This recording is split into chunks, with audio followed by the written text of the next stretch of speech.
Hi, everyone. Welcome. It's great to see you all coming in. Really excited for this last session today for the Sustained Dane Summit. Yeah, thank you so much for being here. Please feel free to add your information in the chat as you're coming in. Say hello. If you're part of an organization, you can add that, and any other information you'd like to share, either reflecting on the day or other things.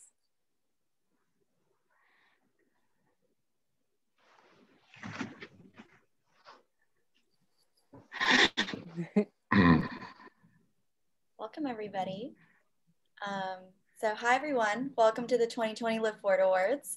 I'm Joey Zhang. I'm an intern at Sustained Dane and Architectural Associate at Flat Architects. I'm happy to be here today to present Sustained Dane's annual Live Forward Awards. And the Live Forward Awards recognizes proactive change makers and inclusive leaders who are accelerating sustainability for community well-being. And as we know, sustainability and equity are as vital as ever today. So especially as we face the weight of COVID-19, climate change, and the injustice of structural racism. And with this year's theme being Decade to Deliver, we are so excited to recognize the innovation and impact happening in our own neighborhoods. So I'm joined today by Dave Benforato from Jenie, who will speak a little bit about his involvement with the Live Forward Awards and Jenie. Great, thanks, Joey. My name is Dave Benforato. I am a senior community services manager with Madison Gas and Electric. Jenie is very honored to be able to sponsor iconic change-making events centered around all things sustainable, like the 2020 Sustained Dane Summit. Jenie is your community energy company targeting net zero carbon electricity for all customers by 2050. We are working very hard to, one, increase our dedication to energy efficiency and conservation so that we all use less energy. Two, build more renewable energy products, including some very large recent projects right here in Dane County. And three, provide our customers with new tools and options, such as our shared solar program, which is available to all customers, and our Charge at Home program for electric vehicle owners. We believe that by working together with our customers, we can achieve our shared goal of a cleaner, more sustainable future for our community. So please join us. For more information on our efforts, please dial up mge2050.com. It is an equal honor for me to speak now, right before Joey introduces the 2020 Live Forward Award nominees and winners. As well said by that visionary anthropologist, Margaret Mead, over 50 years ago, never doubt that a small group of thoughtful, committed individuals can change the world. In fact, it's the only thing that ever has. So with that, let's hear from Joey about the thoughtful, committed change makers right here in Dane County. Joey. Thank you so much for that thoughtful intro, Dave. So we are so excited to celebrate all of our LFA nominees this year. Each nominee has enacted positive change and strengthened community. So from spearheading Earth Day cleanup projects to providing youth opportunities to learn new skills by opening a barbershop, painting murals that have spread awareness about racial justice. Each of our nominees has done amazing work. With that being said, we'd love to show you guys a video introducing all of our nominees and their work in the community. And then after the video, we'll present the awards and get a chance to talk to each of the winners.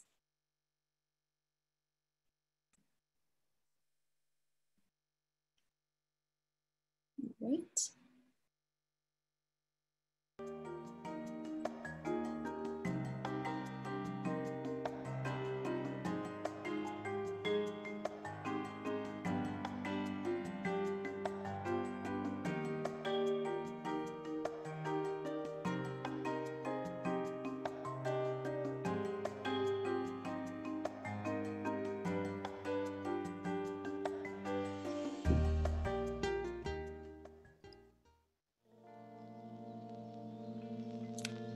Hi, my name is Jenie. I'm an artist and entrepreneur. I specialize in large-scale projects, including murals, public artworks, and art curation. I also provide consulting primarily for cultural organizations in systems centered on equity. I love helping people tell their stories, and ultimately my work is about claiming space for the diverse citizenry that make up who we are.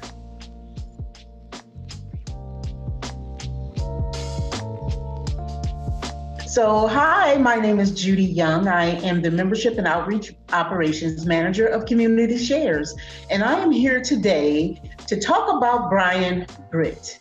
So thank you, Brian, for all that you do for our young people in Madison, Wisconsin, and what you are teaching them how to do in the community, how to get a service, how to get training, how to get school, bring it back into the community, and then spread it to someone else. I think that what Brian is doing is very important to our youth community here in Madison, Wisconsin, and especially for the African-American youth. Having that avenue to go somewhere and learn how to use a skill that you would probably pick up in our homes. We picked it up at home. So it was just something, we just picked up clippers and we started cutting hair. We didn't know what we were doing, but it eventually turned into a trade. So now that he is teaching that skills and teaching youth how to manage money, as well as prep for college, those different things in our community, and giving our youth somewhere to go. And I just want to give you and leave you with a little quote on his Facebook page. And it says, "Once you become fearless, life becomes limitless." Thank you.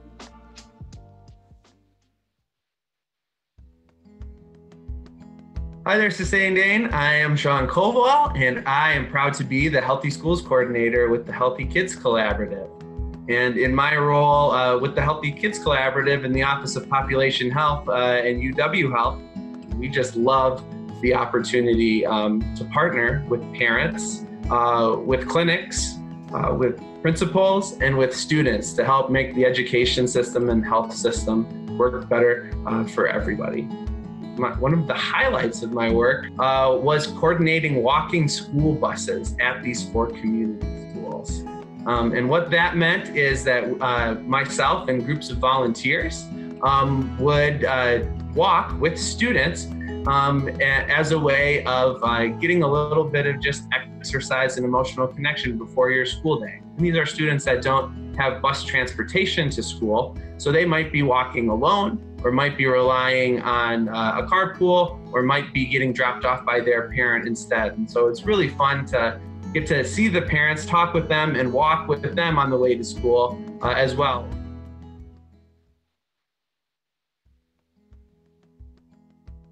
Hello, everybody. My name is Pepe Barros. I am 30 years old, and I come from the Valley of Santiago, Chile, in South America. Down with Bikes started from a feeling of when I moved to Madison, I just saw so many organizations very passionately giving away bikes to people that I thought, we have to take care of those bikes afterwards. We gotta do something to keep those bikes going. The shop is open to everyone, so people get to participate and create a community around it. So that way we encourage participation from people, from neighbors, into their own community, and create a place that travels around town where you can gather and learn about biking and get inspired about how to work on your own bike.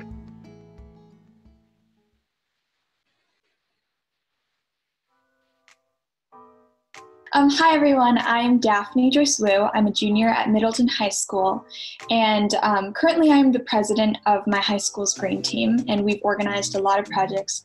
We consist of over 50 members this year, and we do a lot of amazing environmental stuff. We organize trips to elementary schools to raise environmental awareness. We've started recycling programs in TerraCycle and Color Cycle at our school. We volunteer at various community gardens and prairies. We host an organic dinner that fundraises a lot of money for our club. I also founded the Dane County Youth Environmental Committee, which consists of over 30 students across 18 high schools, and we basically gather together at least once a month and talk about environmental issues and what we're doing in each of our respective schools. I'm also the high school representative of the City of Middleton Sustainability Committee, and I just bring the youth's voice on that committee. I think it's really important to raise environmental awareness in our youth, and I really hope to continue with sustainability for the rest of my life. So thank you.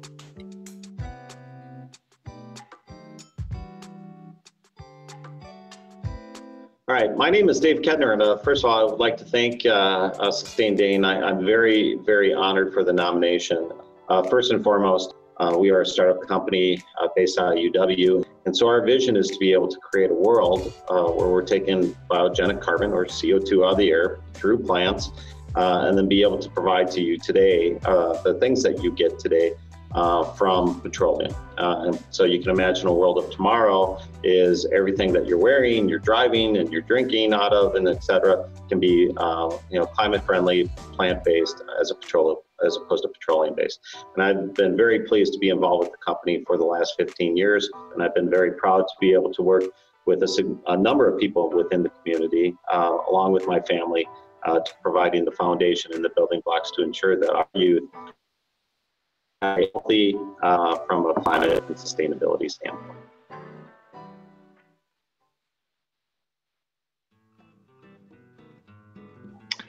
Hi, my name is Keith Reopelle. I am really honored and humbled to be nominated for this award by Sustain Dane. I was lucky enough to be hired by Dane County as the director of the at that time, new Office of Energy and Climate Change. And in that role, I spent about 3 years to put together a climate action plan for Dane County.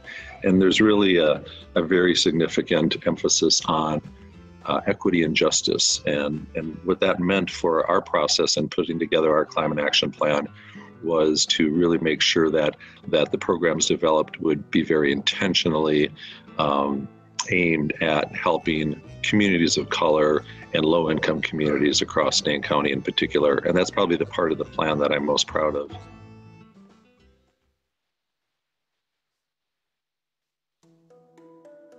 Hi, my name is LaMere, and I am the Environmental Services Manager at Ho-Chunk Gaming Madison. My passion really is sustainability, when it comes to environment and community alike. That's where my passion lies, and that is something that I really try to incorporate into my everyday responsibilities at Ho-Chunk Gaming Madison. I've been fortunate enough to be able to venture and, seek out ways to really implement, these aspects into my duties. One of the things that I have implemented at Ho-Chunk Gaming Madison is a wellness program, which includes a wellness room for employees to kind of de-stress, like a de-stressing zone. Because I think one of the main priorities that an organization should have is their employees' well-being, in mind. So that obviously entails their mental well-being as well as their physical well-being.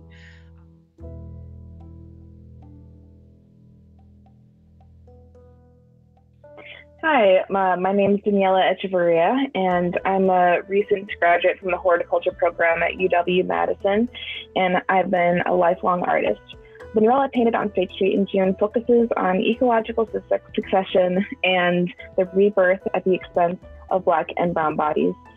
My artwork often focuses on nature that I find interesting. I'm currently in the process of applying to graduate programs in plant pathology, focusing on sustainable food systems. I truly appreciate this nomination. Thank you.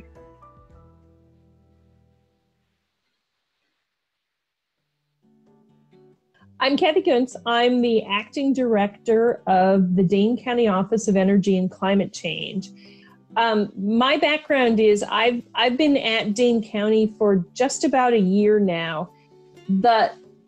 My background is that I spent close to 3 decades in energy efficiency and climate action in a variety of nonprofit organizations, my bliss is getting things done. And it's why I'm so excited to be at Dane County, because the commitment to Dane County to getting real results from this climate action plan really feels unprecedented. I remember one of my very first meetings with Keith Reopelle and Joe Parisi. Keith was talking about the progress of getting the plan done and published. And, you know, he was talking about which things had to still be done. And the county exec's response to that was, well, that's all really good, but that's the plan. When are we going to get stuff done? And I thought, this is where I belong. These are my people. This is because it was that kind of commitment to we're going to make stuff happen. That's what we do at Dane County.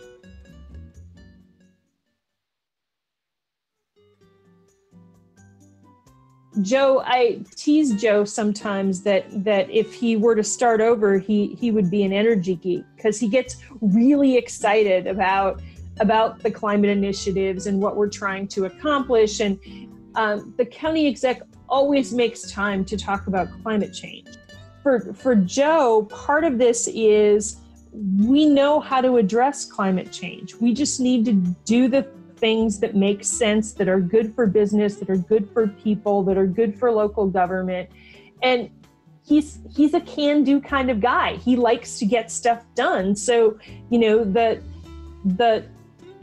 climate challenge for him, and it's on calls that I've been on with him, that, you know, he feels pretty optimistic about this because we know what has to be done. The math increasingly looks good. We just need to get it done. And I think we're incredibly lucky in Dane County to have leadership that's committed to that around what is the most important issue of our generation.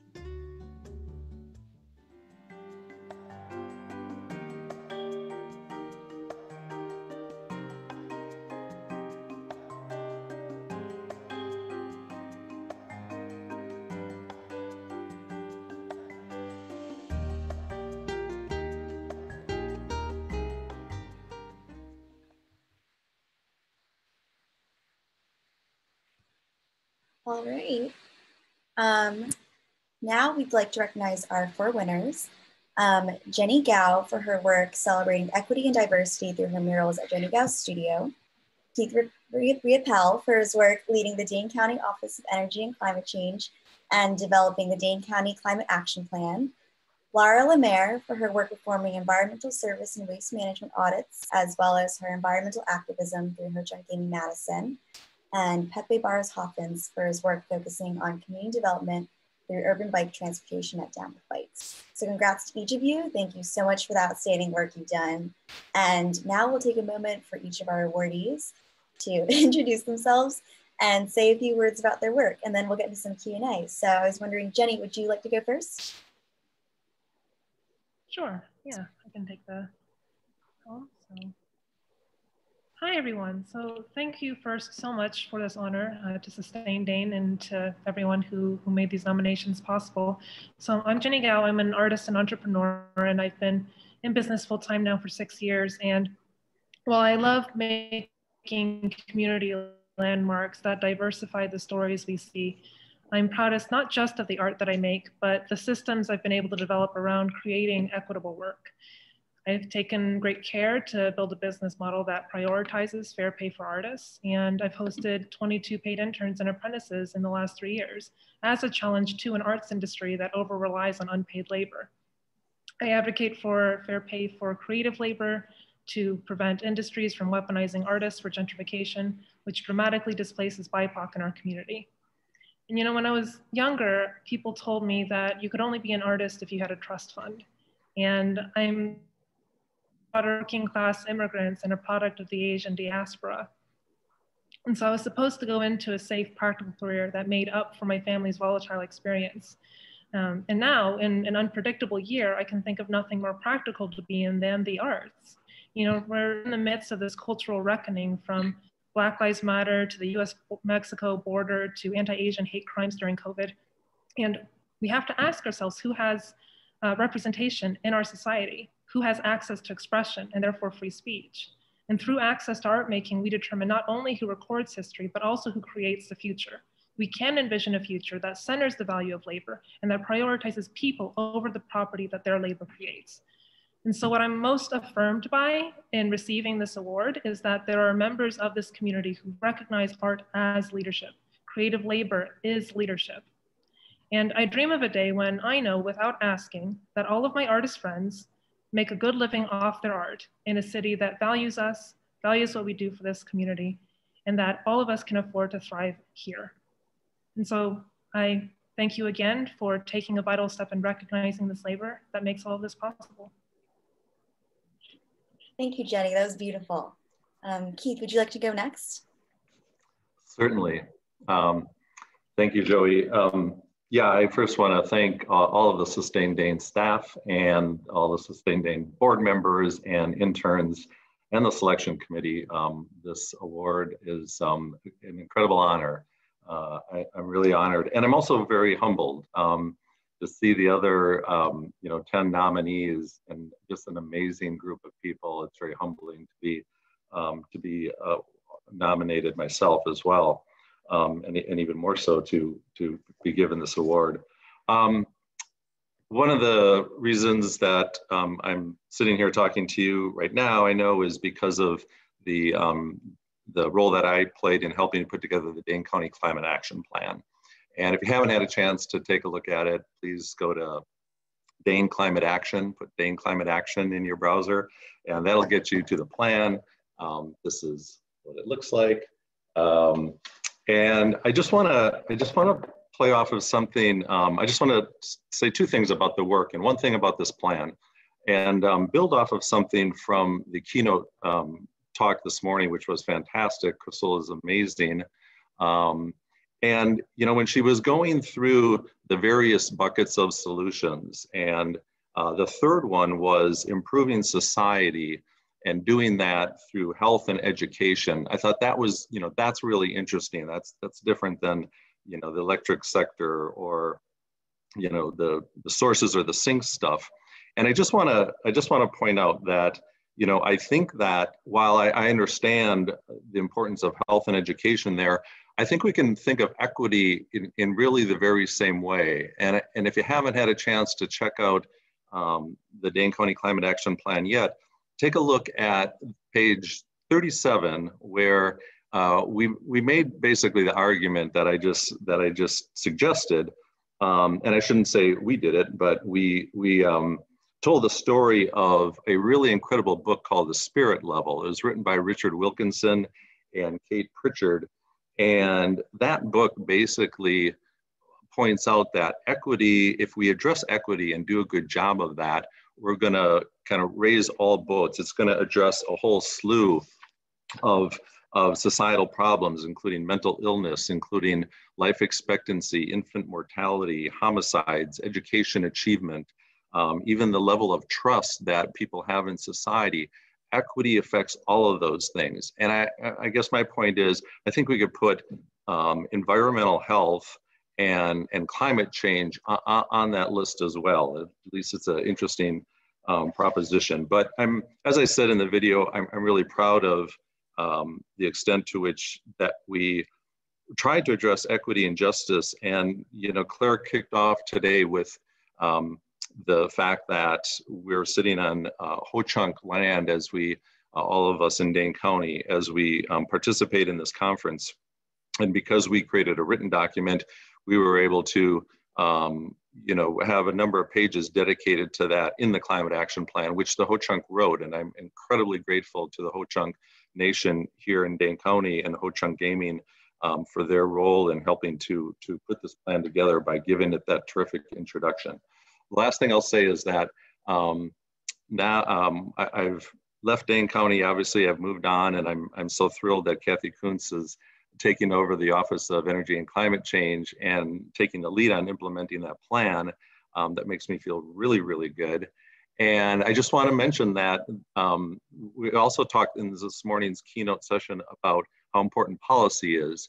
And I just want to let everybody know there's another opportunity coming up soon to affect climate change policy. I'm actually I also came on board this fall with the state of Wisconsin with the Office of Sustainability and Clean Energy to help the state of Wisconsin develop a clean energy plan for the state.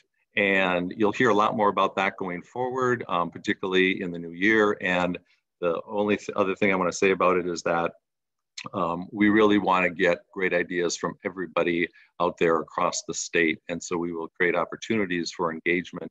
And we'd love to hear from Sustain Dane and Sustain Dane members as we put that plan together. The last thing I'll say is please double down on supporting Sustain Dane. And thank you again for this tremendous honor.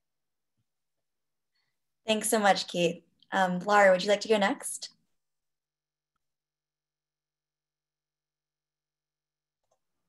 Sorry, I had to find the unmute button.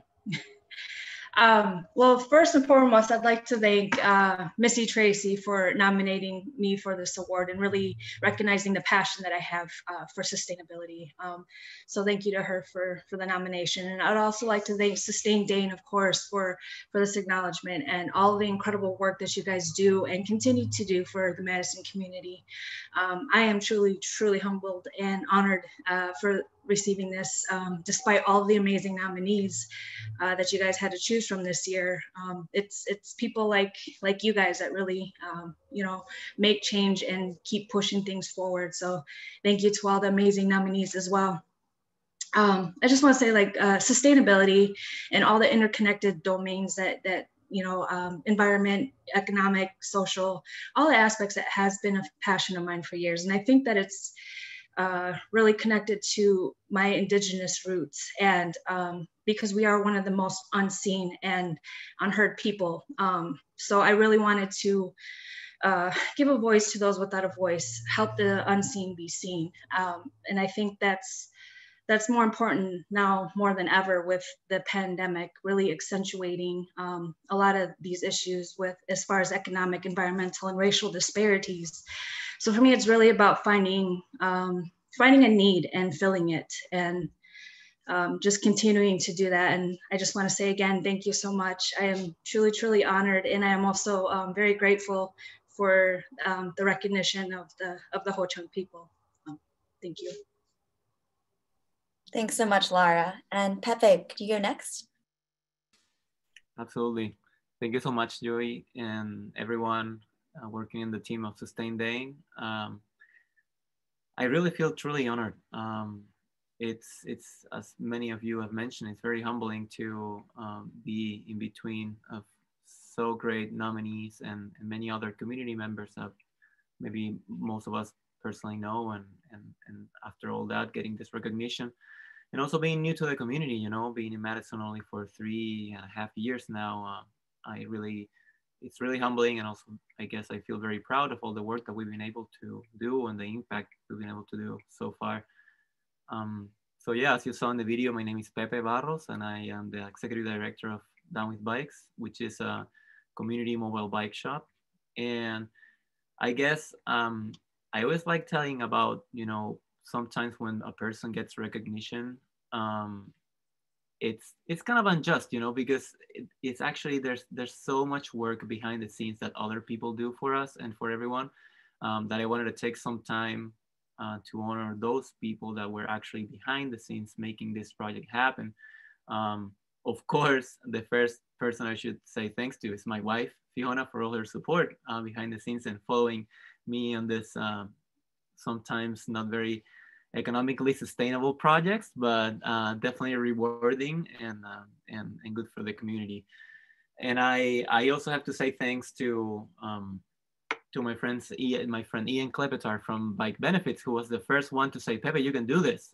You have this crazy idea, just go for it. You'll find some help out there and make it happen. So thanks to him for helping me out, putting together the whole idea in the very beginning. Also, thank you to the Wisconsin Bicycle Federation for all their support, and specifically Jake Newborn supporting me and getting our first set of tools, which is essentially the only thing we needed to get rolling and supporting the community on this. Also, thank you to Team Staton at the Cargo Bike Shop, who supported us on getting our first cargo bike, because big part of the sustainability under this project is that we believe that bikes could be working for bikes. So everything we do is on bikes. So myself and others in the team go by bike to places and to bring the joy, bring back the joy of biking and learning about not only bike safety and how to commute, but also how to take care of yourself and your bike, to have that opportunity to enjoy biking. Really, that not everyone gets it. That's for sure. So really thank you to the Madison Community Foundation who funded our first project too, and the Just Bikes Coalition locally. I could continue, I could go on just saying thanks. There's so many people involved behind this. Centro Hispano is one of our biggest partners with the Escalator program, and we're supporting them too by offering internships to youth. So that's another big part of what we do. We believe strongly in the power of youth, and I think we should not only honor but also amplify their voices. Our youth have a lot to say nowadays, and I think it's time for us adults to many times step aside and let the youth be vocal and share their ideas and share their thoughts. Also, thank you from my heart to Noah Bruce Green, who was our first employee and the first one in the team joining after me, and also our intern Henry Flores for being part of the team and moving this forward. I guess if I can add something else after that, it's really that we truly believe in what we call the bicycle-centered economy, and I think that could really impact in a very positive way to many people. Why is that? Because I think bikes can play a role in pretty much all industries. Specifically, I think, and which is the part that I've been focusing on, is on supporting locally, buying locally, and our partnership with farmers markets. I think a big part of what I want to push forward is people focusing on getting produce and supporting local farmers, and by doing that, what we do is we offer benefits to you. If you bike or you bring your bike to the farmers market, then you get your bike fixed for free, or sometimes donation-based rates, and at the same time we encourage more people to go to the farmers markets and eventually generate this local economy around it, where neighbors feel more comfortable riding to those places and generate some more awareness around that too. So I guess thank you so much again. Thanks to Kai Brito, who nominated me, and really congratulations to all the other nominees and awardees. Thank you. Thanks, Pepe. Congrats, everyone. It's really inspirational to hear all your backstories. And now I have a few questions to start off our Q&A, and everybody please feel free to put any questions in the chat. If we have time, I'll share those with the winners as well. And to start off, my first question for you guys is, on the theme of Decade to Deliver, what do you envision working on 10 years from now, or what do you hope to be seeing?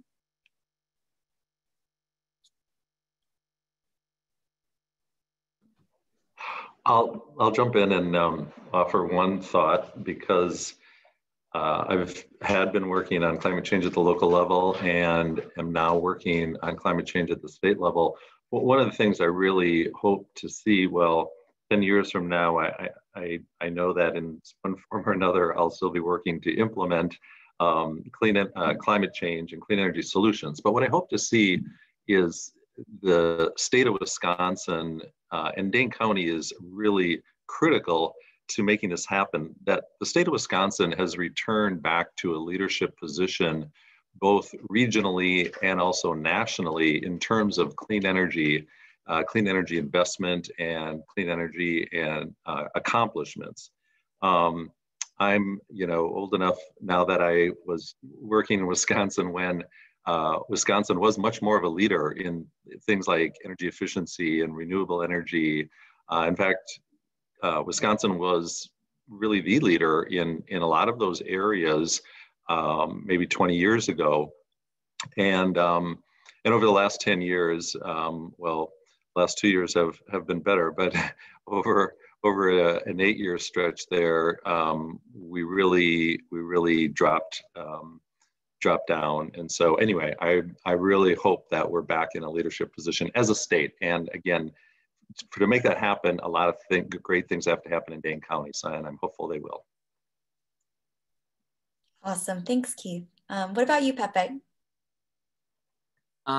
Yeah, so 10 years from now, I think there's a lot that we can improve in terms of how we're sharing our roads. I would say. I think I dream with not only a city but also a country and maybe a world where you don't need to get across the whole city to go to your job. First of all, so we can create some more local centers for people to hopefully get most of what they need during the day at a walking or biking distance. And I think in order to accomplish that, we need people from all backgrounds to feel comfortable doing that. So there are definitely at least two routes that I think we should advance on this next 10 years. The first one is to really understand and honor the value of cultural background of our communities. I think we've been doing a great job moving from community outreach to community engagement. And I think we're ready for the next step, which is from community engagement to community enrichment, which is honoring our community's culture and really asking them, like, how do you relate to walking? How do you relate to biking or to transportation? How is it that you envision your own neighborhood? So I think the years to come are going to be, our communities are going to be way more active, and that's really my dream, where we can, in a way, let's say, reclaim our streets and turn streets to what they were before the boom of the car, and where they really space for gathering instead of only for moving from point A to point B. Yeah, thank you. Those are really important questions to be asking. Jenie, what about you? 10 years from now, I dream of a world where wages keep up with the living costs of a community. I work in the arts, and what that means is I hear a lot of really beautiful speeches about how we should support the arts, and the arts are so important, but saying that you support the arts is not the same as saying that you support artists, in other words, labor. And what ends up happening when you see all these high praises of the arts is the arts end up getting used for placemaking initiatives that boost property values, but not wages. And so I want to see a world where we are centering the value of creative labor, where we're centering the value of labor and of the people who make our cities beautiful, who make it possible for us to revitalize places, and make it so that as we are changing the infrastructure of our cities, that the wages and the compensation for people's time and creativity and ideas and input actually makes it possible for them to live and experience the place that they made great. Yeah, such an important distinction. Thanks, Jenie. What about you, Laura?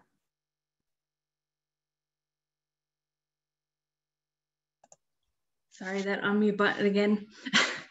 To their points, I think 10 years is a long time and ample time to get a lot accomplished, I think. And I think a big part of that, to their points, are including those unseen and unheard voices and making sure that they have a place at the table, to make sure that we are accommodating all of the community's needs, not just a select few that are going to benefit from some of the work that people are out there and doing. So I think that is one of the most important things that we really need to do, is get those unseen and those unheard and get them a seat at the table, to make sure that we are striving to accommodate for everyone's needs for a sustainable community, because sustainability isn't just environment, it is also community, and that's for all walks of life. So I think just transportation, as Pepe brought up, that is a really big issue. That is something that we have, huge issue we have for employment at Ho-Chunk Gaming Madison, that we've been trying to figure out how we can do that, especially with our location. But that's an issue that I think that shouldn't be an issue. And there's ways that we can fix transportation and other issues to reduce our carbon footprints and everything else that comes along with sustainability. So in 10 years, I think as long as we're including all of those unseen and unheard voices and making sure that we are accommodating everyone in the community, that we can accomplish a lot. And I think we will have come a long way in 10 years. Thanks so much. It's really inspirational to hear what you guys are all thinking moving forward. And I guess this question kind of plays off of the other one, but what inspires you? And I'm wondering, Keith, whether you go first. Sure. Well, what I guess, thinking back over time, the thing that has inspired me the most to do the work that I have done in my career has been nature, and just being out in nature, wildlife. I expected to really, at the end of college, I expected to have a career working with managing wildlife or protecting wildlife, that sort of thing. And I've done that only in a very, very indirect way. So that's the biggest thing. But, when I think that's, I guess, more of a historical answer right now, I mean, the first thing that popped in my head when you asked the question was hearing the other nominees and award winners here speak. And I think that's really, this is just kudos to Sustain Dane for getting out these stories of these amazing people who are doing so many amazing things in the community. And I think, that's probably true to some extent for everybody, that we as human beings are inspired by what our fellow humans do, and telling those stories about the things that they accomplish and the passion that they have for doing this kind of work. So I think that's really super, super important. Maybe the most important thing that we can do, if I think about addressing climate change, is, tell stories of climate, champions and heroes in our community who are doing, the really frontline work every day. And so again, kudos to Sustain Dane for doing that here today. Thanks, Keith. What about you, Pepe? Thank you. What inspires me, I think, mostly my Latinx community. I think their resiliency and their power and our power to, continue to move forward, regardless of all the challenges, and to always have dream with a brighter future. I think that's my inspiration, my main inspiration. Another big one is youth. I've had the chance to work with youth for my last 10 years. And I think a little phrase that my grandpa once told me resonates in my mind now, which is, he said that that we're very lucky when you are a middle-aged adult. You're very lucky because you can learn from both people that came before you, and you can also learn from people that is coming after you. So I think that's really important. That's what keeps me inspired, is to be able to look for what we've done good in the past and what we have not done so very well, and we can do better. But at the same time, keep always in great perspective what the new generations want to say, and what they dream, and what kind of messages they bring to the table. So definitely youth. Thanks so much, Pepe. And Laura, what about you? Yeah, I think a lot of my inspiration comes from my heritage as well. My people are very resilient people, and just that, I think that resilience is somehow really built into my DNA, and the strength that I try to take from my ancestors, and to move forward and to create change. Just knowing that something that I can do is going to leave a positive impact in somebody's life. Somebody's going to benefit from it. That's what really keeps me going, is knowing that what I'm doing is actually making a difference. And like Pepe, youth as well, seeing, the youth turn out for this most recent voting, and their involvement in a lot of the movements that we've had lately. It's really inspiring to see that everything that we're working towards is going to be continued and carried on by our youth. So all of that are things that really, really keep me going and inspire me. Thanks, Laura. That's awesome to hear. And then Jenie, what about you? Yeah, so I'm inspired by all of the community organizers and activists who are showing up to city council meetings, who are showing up to different committee meetings, who are getting information out to the greater community about a lot of the policies that are being voted on for, say, affordable housing or policing, and other ways that we manage this city. And it shouldn't be as hard as it is to engage in local politics and make the changes that we want to see, but it is. And for that reason, I'm all the more inspired by the outsized level of labor that's gone into this community activism. I'm also really inspired by not like immigrants and in particular, this second generation wave of immigrants who are breaking a cycle of intergenerational trauma.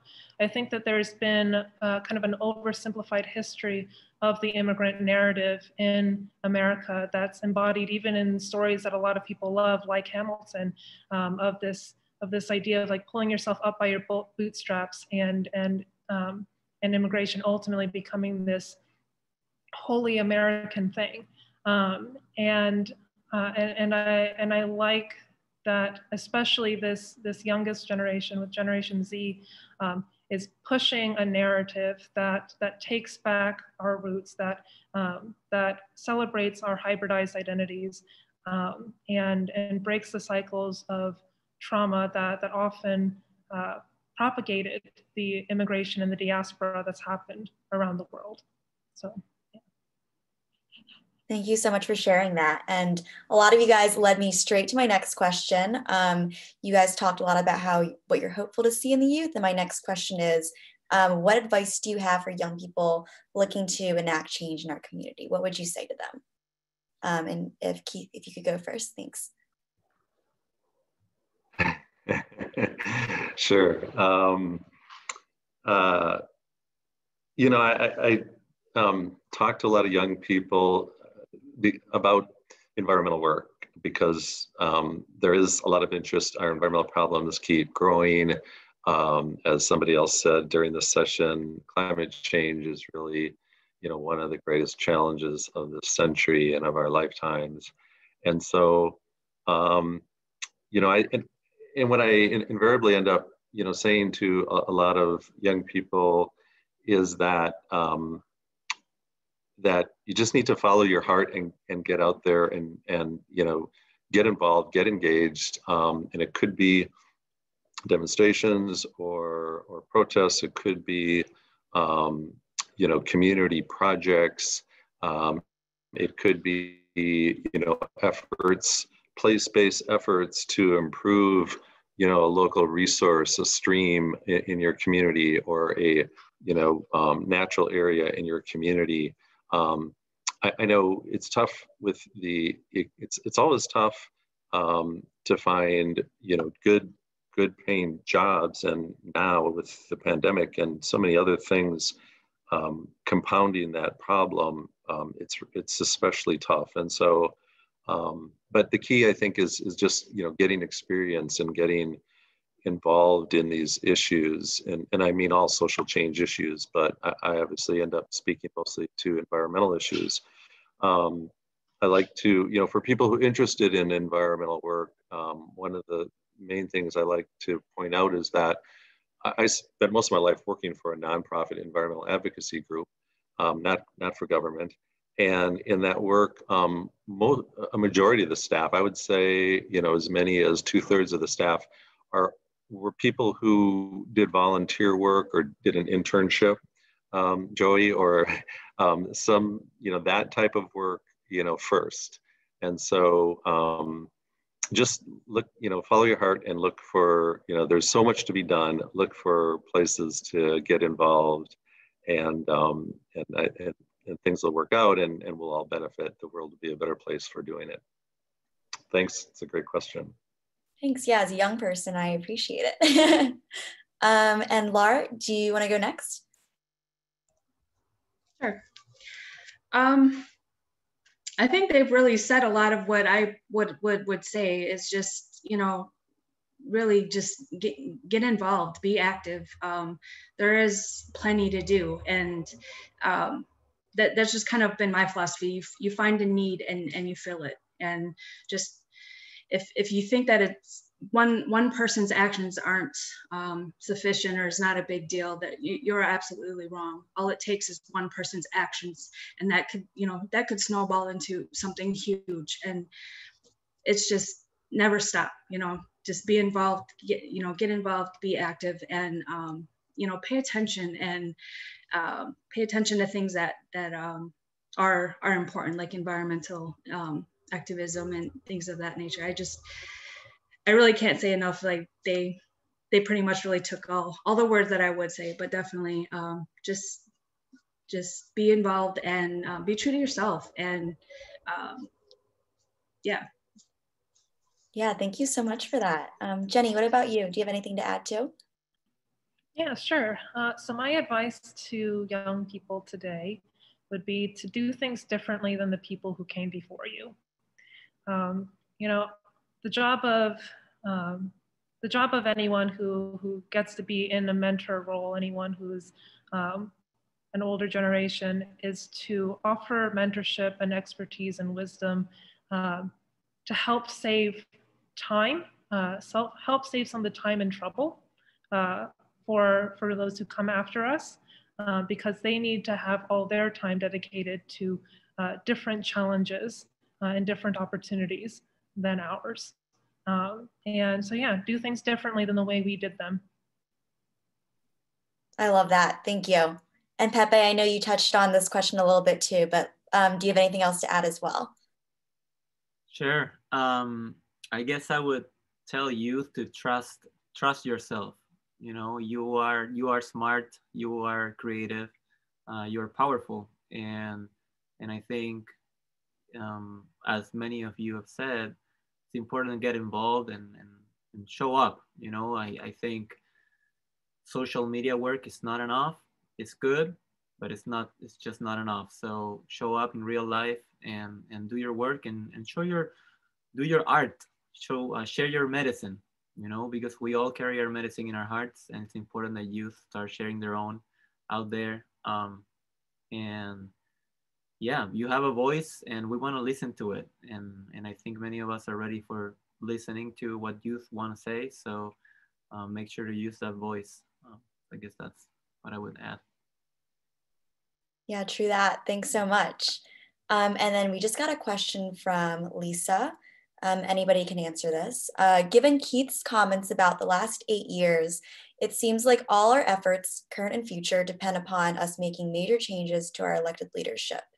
How can we help to fully engage the people you represent, work with, and advocate for in the political process? That's a good question. Does anybody want to take a stab at that? Joey, can you just say the last part of it again? Yes. How do we fully engage? How can we help to fully engage the people you represent, work with, and advocate for in the political process?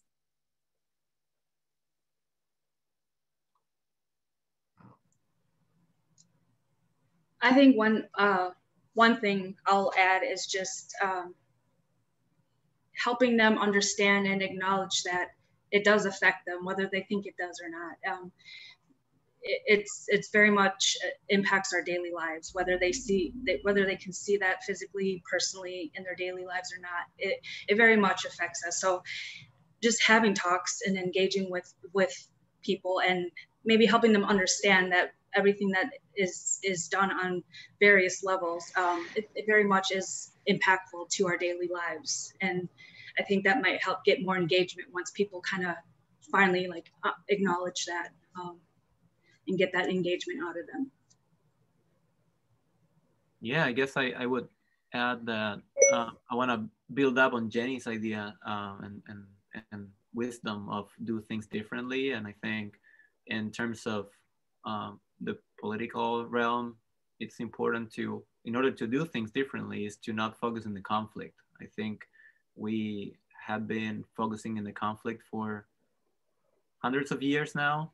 And I think there's new generations, and we all have to move towards focusing on allyship and focusing on what we can do to be more united and better, everyone part of the same community, because it's very easy to fall into just fighting for things or focus on the conflict, and the moment you join that fight, you lost it already. I think it's really about that. It's like not focusing on the conflict, focusing on doing things differently now, a different approach.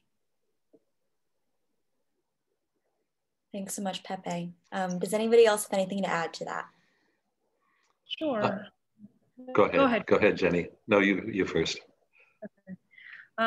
Well, as far as like how to get more people engaged, you know, a big thing is just changing the decision makers at the table. It's so much harder to build that trust, that relationship with people if they don't see themselves represented in the leadership.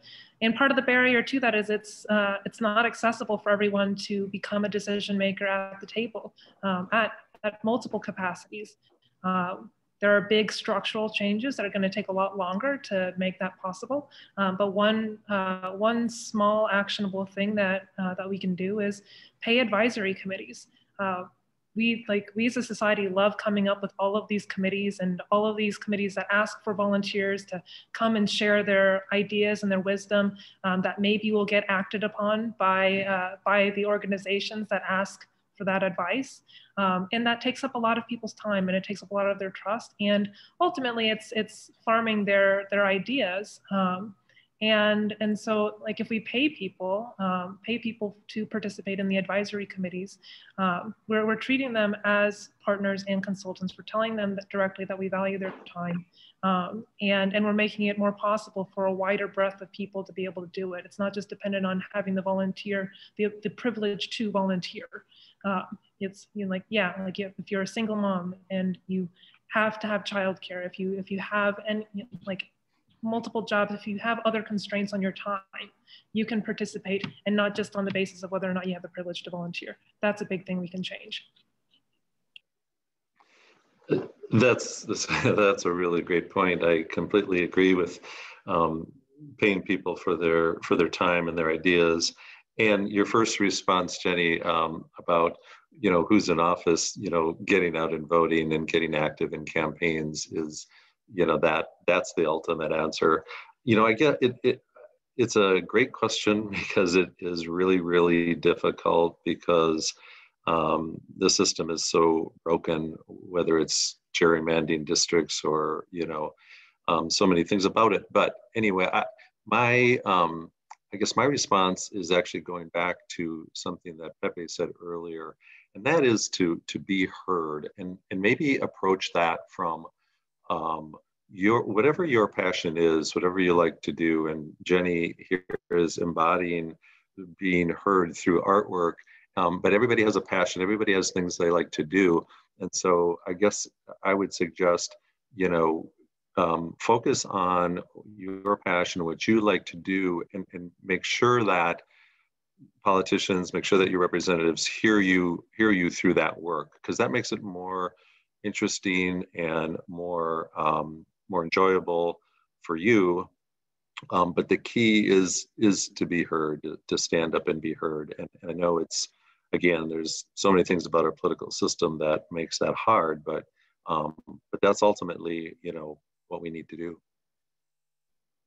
Thank you. Those are all such real and such great answers.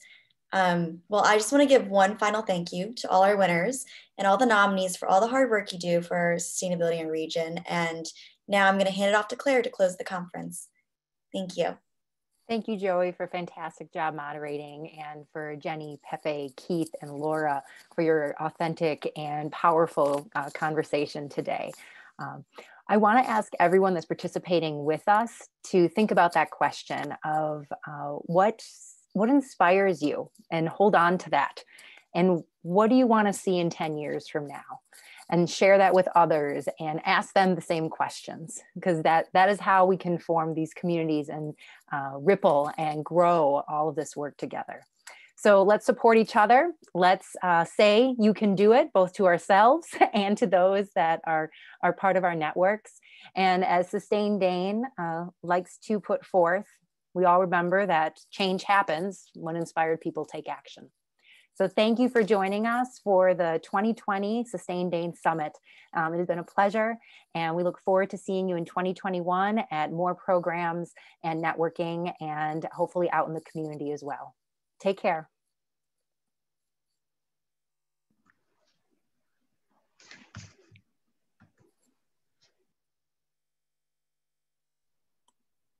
Thank you.